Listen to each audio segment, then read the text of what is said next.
Իրավիճակը Հայաստանում սարսափելի է դարձել, գրեթե ամենուր գործազրկություն ու աղքատություն է տիրում։ Մի կտոր հացի փող վաստակելու, ընտանիքի հոգսերը հոգալու համար մարդիկ զանգվածաբար լքում են երկիրն ու մեկնում Ռուսաստան, արտասահմանյան այլ երկրներ։ Ծանր ու աղետալի վիճակ է տիրում Լոռու մարզի Ալևերդու տարածաշրջանում գտնվող Լոռուտ գյուղում։ Լոռուցի ամուսինները ահազանգում են, որ գյուղում աշխատանք չկա։ Այդ պատճառով երիտասարդները լքում են իրենց տները։ Մի պատերազմ էլ դատարկվող գյուղերն են։ Մենակ պատերազմը չլի, այս ջահելնին թորնիկներ չիմ ջահելեն։ Կոլխոզի ժամանակ ելելա 350 տնտեսություն։ Հիմա ոնց հաշվում են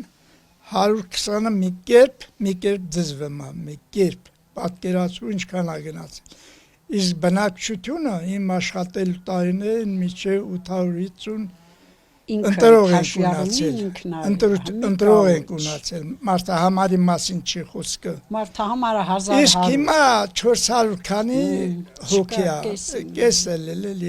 տենց կեսել էլ։ Ես գյուղի ճակատաբիրը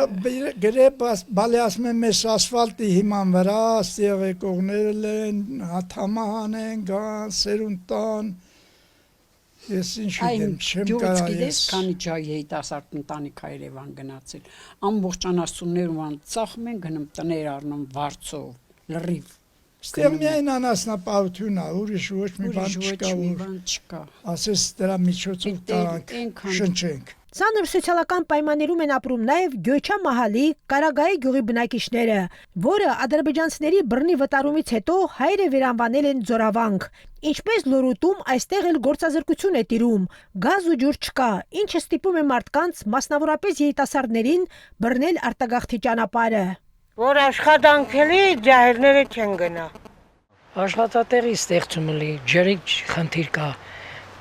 խմելու ջրերը նորմալ չեն։ Արվի ջրերը գցած մեջը բերած է, գալիս են ստուգում են, նորմալ ջուր չի։ Աշխատանք չկա, հենա ստիպված գաղթում են Ռուսաստան։ Ջահելներ չկա, օրինակ իմ թորը ջահել է, գնում է Երևան, գնում է Աբովյան։ Նշենք, մինչ 1989 թվականը Կարագայում միայն ադրբեջանցիներ են ապրել, ովքեր 1999 թվականի սկզբներին բռնի տեղահանվել են իրենց պապենական հողերից։ Այսօր ադրբեջանցիների տներում հայեր են ապրում, սակայն գյուղացիների խոսքով պարզ է դառնում, որ Կարագայան աստիճանաբար դատարկվում է։ Ինչպես ասում են, ուրիշի դժբախտության վրա երջանկություն երբեք չես կառուցի։